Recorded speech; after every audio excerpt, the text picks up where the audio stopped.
still reflects the realities of 1945, not of 2025. 80 years is a long time by any standards. And during this period, the UN membership has actually quadrupled. 2, institutions that fail to adapt risk irrelevance. Not just irrelevance, but eroding legitimacy and leaving us without recourse in times of uncertainty. 3, for the UN to be effective, it must reform, becoming more inclusive, democratic, participative, and, as I said, representative of today's world. And 4, it must amplify the voices of the developing world and reflect the aspirations of the rising global south. The UN's legitimacy, and I would say the UN's credibility, depends on it doing so. Now, there is a strong desire among members of the UN for a reformed United Nations, including expansion of the permanent and non-permanent categories of membership of the Security Council. However, the process of reform itself is being used to derail that agenda. As a result, I'm sorry to say, historical injustices still continue.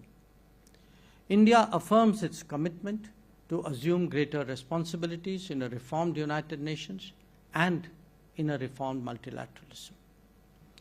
Now, this brings me to the core of our discussions, UN peacekeeping. Since its inception, it has been a testament to what we can achieve when nations unite for a larger cause. Our peacekeepers have been really a powerful force for good. These brave sons and daughters put their lives on the line to protect civilians, to deliver humanitarian aid, and to support fragile peace processes. They are the real torchbearers of multilateralism. Now, let me honor today the more than 4,000 UN and 182 Indian peacekeepers who have made the ultimate sacrifice in the line of duty. They stand out as a testament to bravery, and their legacy remains a solemn call to action for all of us. We must ensure that their message lives on. Now, as you would all be aware, peacekeeping was not originally envisaged in the UN Charter. The very concept of peacekeeping has evolved over the years. Currently, it draws its mandate from the decisions of the UN Security Council. Changing geopolitical dynamics, the complexities of world affairs, and the nature of conflicts have all shaped the demands of peacekeeping. We all recognize that peacekeeping has been the flagship endeavor and the most effective instrument of the United Nations.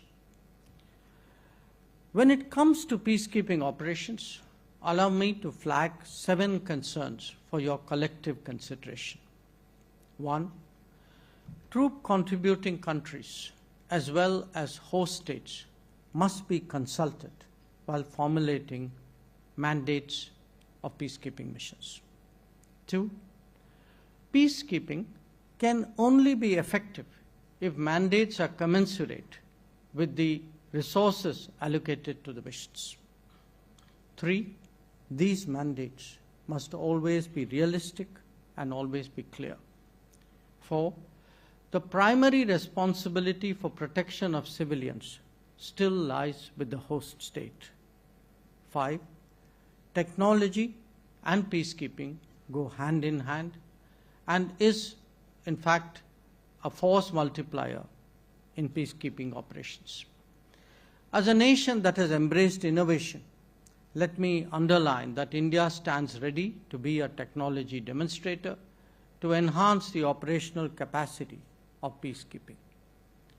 6, to address the needs of strategic communication, we must strive to counter mis- and disinformation. The role of ICT is therefore very important. And 7, paramount importance must be given to the safety and security of peacekeepers. We must always ensure that perpetrators of any attack on them must be brought to justice. Now, ladies and gentlemen, the nature of conflict has clearly changed. The clear lines of state-on-state warfare have been blurred. We often face on the ground a complex and ambiguous matrix of non-state actors, of armed groups, and of terrorist organizations. These entities operate outside the norms of international law, employ asymmetric tactics from IEDs to cyber warfare, making our work more dangerous and more unpredictable. The traditional role of a peacekeeper as a buffer between two warring states has also evolved significantly. Today, our peacekeepers must be prepared to protect civilians from harm, respond to humanitarian crises, and yet operate in environments where the enemy wears no uniform and respects no rules. This difficult reality demands a new paradigm for peacekeeping. It requires enhanced training, sophisticated technology, and a reevaluation of our mandates. We must equip peacekeepers to deal with asymmetric threats, ensure their own safety, and yet deliver on their missions. That means investing in surveillance systems, protective gear, cyber capabilities, and mission preparedness of the highest standard.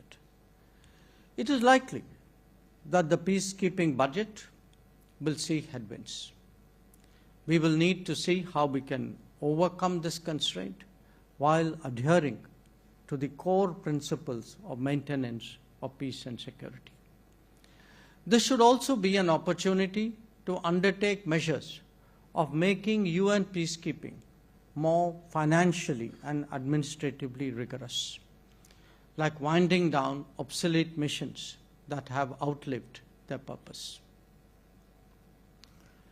For India, participation in UN peace operations is a profound expression of our responsibility as a member state and of our belief in global commitments.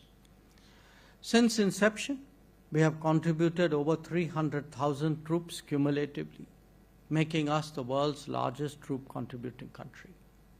Our peacekeepers have served and are serving with distinction and professionalism in some of the world's most challenging theaters.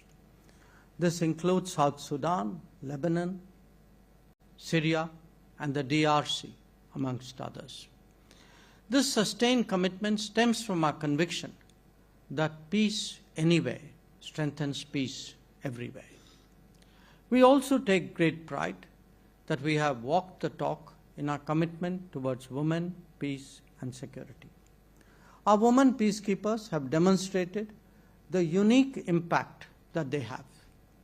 They build trust in communities and give hope to vulnerable populations, especially women and children.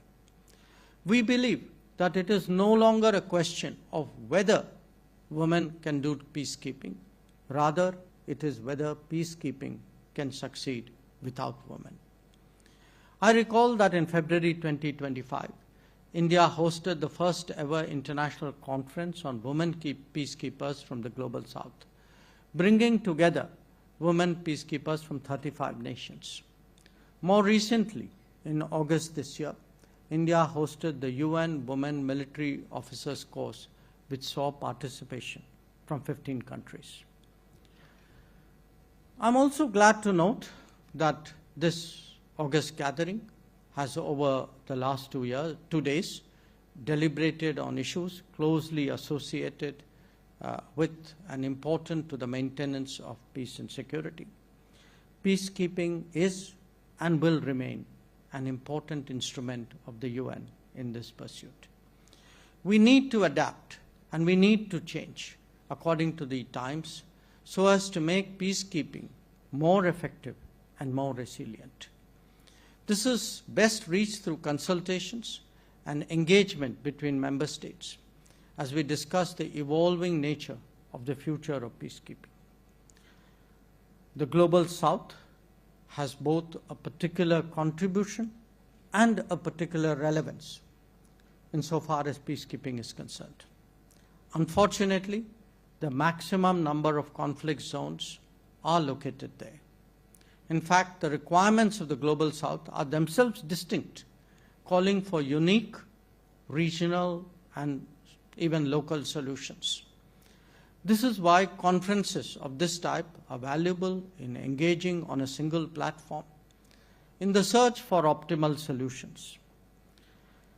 India has always stood with our brothers and sisters of the Global South and will continue to help with our expertise and long-standing experience across all domains, including in peacekeeping. Let us therefore commit to working together, collectively, constructively, and by consensus, to shaping a renewed vision of peacekeeping, one that honors the sacrifices of the past, that adapts to the challenges of the present, and that commits to the promise of the future. I thank you for your attention.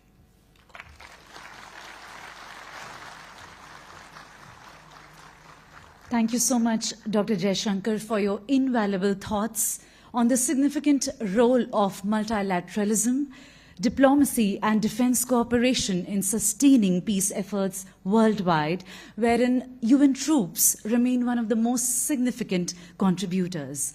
Now, ladies and gentlemen, as part of the felicitation ceremony, now in his honor, we would like to present the External Affairs Minister a painting that captures Captain Gurbachan Singh Salaria in action during Operation UNUCAT in Congo as part of the UN mission ONUC, where he led a fearless charge with bayonets and kukris, preventing enemy reinforcements despite such overwhelming odds. For his act of gallantry, he was posthumously awarded the Paramveer Chakra by the President of India. On behalf of all the participating nations, may I now request General Dwivedi to present the special painting and the conclave souvenir to the External Affairs Minister of India, Shri Dr. S. Jaishankar.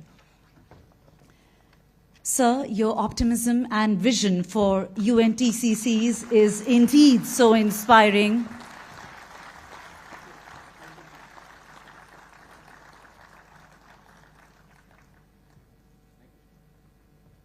Shri Dr. S. Jaishankar, on behalf of all our distinguished delegates, I must once again extend our deepest appreciation and gratitude for your presence here with us.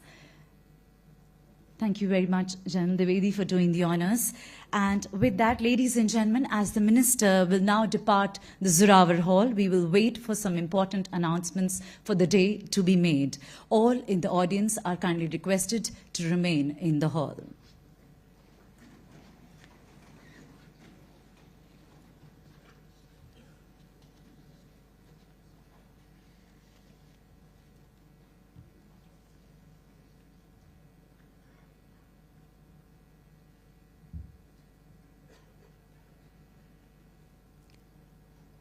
Thank you so much, ladies and gentlemen. With that, allow me to apprise that the dignitaries will now depart for the President